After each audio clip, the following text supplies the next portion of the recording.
What's up, everybody? This is NorbCam coming at you on this happy Blue Friday. Well, finally some breaking news from the Seahawks front office standpoint. Yes, we've got some movement here in the defensive coordinator position. A lot of names been thrown around, but it finally looks like we've got our name, or names, actually.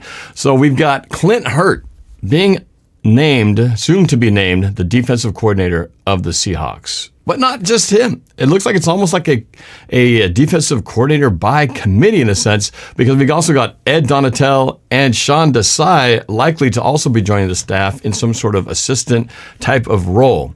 So this news is coming out from an article I just found on breaking from the Seattle Times. I'm going to read this because it gets into some details here that I wanted to not mess up here. So I'm just going to read from this article for your information. So almost 3 weeks ago, after the firing of defensive coordinator Clint Hurtt Jr., the Seahawks appear to be putting their defensive coaching staff in place. Defensive line coach and assistant head coach Clint Hurtt is expected to soon be named the defensive coordinator, according to a source that told the Seattle Times. I personally like Clint Hurtt. From all the things I've seen, watching him on just behind the scenes, on film, on the sidelines, and during practices, I like his energy. Now, of course, that's a whole different thing from what he can do from a scheming standpoint. But we're going to see how this whole trifecta is going to fit together with, of course, Pete Carroll, the mastermind above it all. But here's kind of how all these pieces kind of fit together in a way that makes a lot of sense.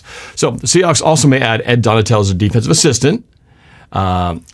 Reporting the expected hiring of Donatel earlier on Friday. Seattle also hopes to add Chicago Bears defensive coordinator Sean Desai to its defensive staff. So all three have worked with Vic Fangio, a longtime defensive coordinator who was the Denver Broncos coach the past 3 seasons. Seahawks coach Pete Carroll hopes to incorporate Fangio's system into his own as they attempt to make over a defense that finished 28th in the NFL in yards allowed in 2021.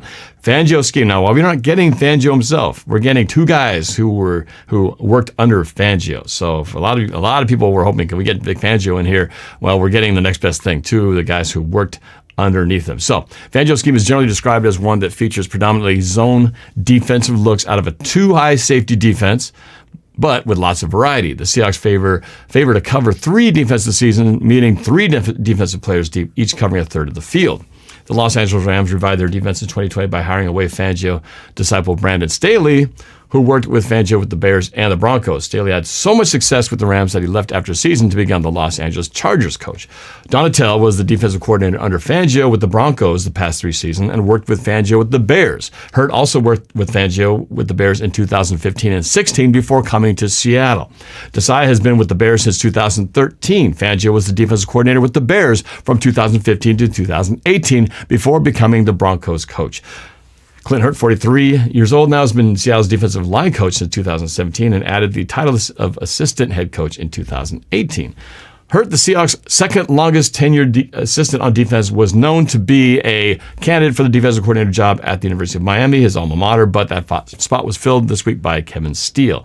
The expected hiring of Donatel would reunite Carroll with one of his longest coaching friends, as the 2 first worked together at the University of Pacific in 1983, and with the New York Jets from 1990 to 1994. Donatel was the Jets' secondary coach in 94 when Carroll was the coach. All right, so there's more details on it. You can look it up on the Seattle Times article. But we will talk about this in quite more in depth and get the guys' reaction on the roundtable in about a little over an hour from now at 1:30 p.m. But just initially wanted to get you the initial information. So I like where this is going. While it's not the big name at the top being the defensive coordinator, you're getting 2 guys who both work under a scheme that has been very successful, multiple teams throughout the NFL, under Vic Fangio, working in triad with Clint Hurtt, a guy who's been with the system for a long time, knows these players, knows the Seahawks culture and Pete Carroll.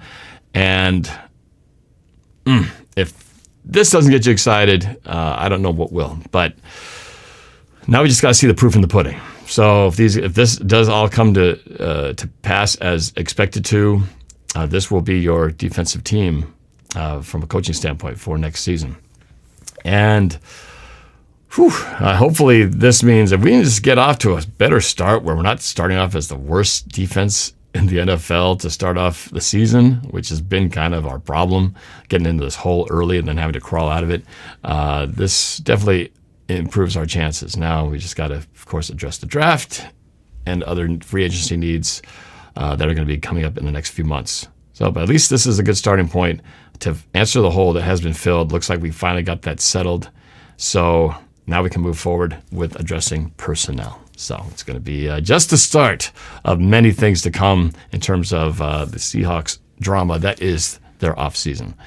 So that's it, guys. Just want to keep this real quick. Again, we will get into this more in detail at 1:30 in a little bit more than an hour from now when the roundtable returns to discuss not just this, but to talk about other things. The championship games last week, where we have one of the most amazing predictions by Daniel Dovin, who's been the sponsor of my show. Amazing prediction by him, and the bets that follow. We get to see that get paid off in this episode of the Roundtable, and then talking about the initial thoughts on the Super Bowl moving forward and other things. So it's going to be a great show. So hope you'll join us. And then later tonight, set your clocks for 5 p.m. Pacific time, as I will be attempting in my franchise mode on Madden to advance to my own Super Bowl, as I will be facing the Green Bay Packers in Lambeau in my Madden franchise mode season, which I've been paralleling with the Seahawks season, game for game.